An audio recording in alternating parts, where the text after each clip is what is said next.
तोहर कौनो गलती नहीं खे, सब हमरे दोस्त बा। काहे लगैनी दिलवा एकर अफसोस बा। करे सुना, तोहर कौनो गलती नहीं खे, सब हमरे दोस्त बा।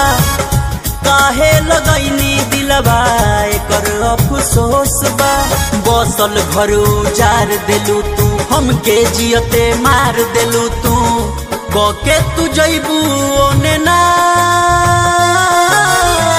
एने हम बन जाइबू लाश। मारो के गराई ओने बा